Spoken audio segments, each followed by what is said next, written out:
getting ready to walk out the door yesterday, and my middle kiddo spiked a fever. It was 103 and it came out of nowhere. We were on our last bottle of elderberry syrup, so I made some more since I was going to be home all night anyway. You start with 4 cups of elderberries and then a half a cup of whole cloves.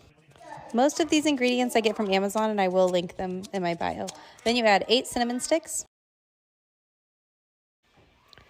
And then you add 1 or 2 pieces of whole ginger that I just cut up into small chunks. You give it a good stir, and then turn on the heat to high and bring it to a simmer.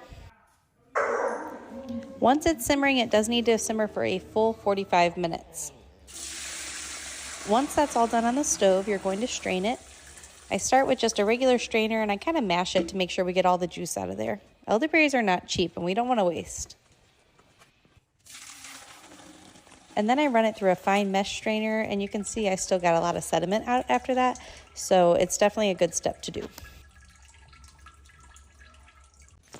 The next thing you're going to do is let it cool down till it's just warm to the touch, and you're going to add 1 quart of honey. If you're having trouble getting all your honey out of the jar, you can pour some of the elderberry in there and swirl it around. It really helps get every last drop out. Again, honey is expensive. We're not trying to waste it.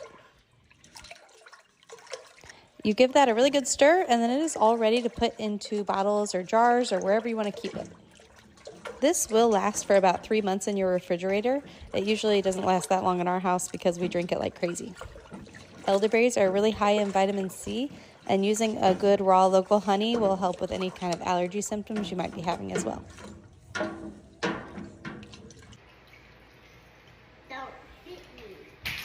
My middle kiddo woke up from sleeping with no fever. This whole ordeal lasted less than 12 hours, and I really do attribute it to the elderberry syrup.